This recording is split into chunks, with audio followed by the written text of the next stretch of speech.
আজকে নিয়ে চলে এসেছি আমি চিংড়ি মাছের একটি অসাধারণ পদ। আমার ধারণা এরমভাবে আপনারা খাননি। 4টে কাঁচা লঙ্কাকে আমি শুকনো কড়াতে একটু পোড়া পোড়া করে ভেজে নিই। এবার পাটায় নিয়ে নিয়েছি 1.5 চামচ মতো জিরে গুঁড়ো, যেটা আমি ঘরে গুঁড়ো করে রেখেছি, আর 2টো রসুন, আর এই পোড়া পোড়া করে ভেজে নেওয়া কাঁচা লঙ্কা। এইটা সব মিহি করে বেটে নেব। দেশি আলু, কড়া গরম করে সর্ষের তেল দিয়ে সেদ্ধ করে ছুলে রাখা দেশি আলু আমি নিয়ে নিয়েছি। তাতে নুন আর হলুদ দিয়ে ভালো করে ভেজে নেব। এমনি আলু দিয়ে করলেও হবে, এমনটা নয় যে দেশি আলুই লাগবে। তবে হ্যাঁ, দেশি আলু দিয়ে করলে কিন্তু স্বাদটা অবশ্যই ভালো হবে।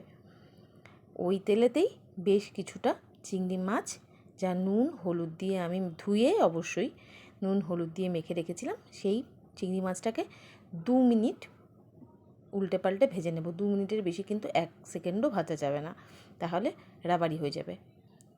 ওই কড়াতেই আরেকটু সর্ষের তেল দিয়ে তাতে জিরে ফোড়ন দিয়ে দিয়েছি।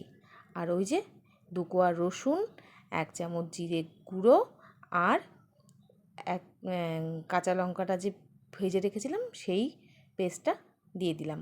এবার সেটা নাড়িয়ে দিয়ে দিলাম খানিকটা লঙ্কা গুঁড়ো আর টমেটো বাটা বা পেস্ট।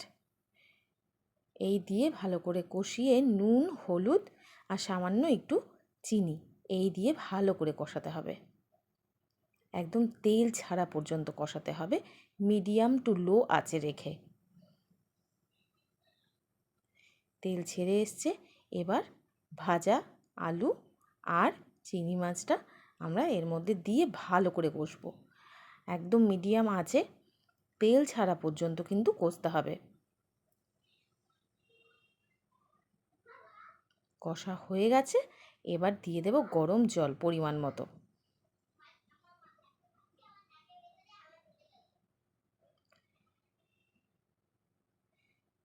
গরম জলটাই দেবার চেষ্টা করবেন, কারণ ঠান্ডা জল দিলে কিন্তু এর স্বাদটা একটু হলেও নেমে যাবে, ভালো হবে না। গরম জলটা দিলেই ভালো হবে। এবার এটা ভালো করে ফুটিয়ে এরম মাখা মাখা হতে হবে। এর থেকে বেশি শুকোবেন না, তাহলে ভাত খেতে অসুবিধা হবে। আর এর থেকে বেশি ঝোলও রাখবেন না। অসাধারণ চিংড়ি মাছ এটা।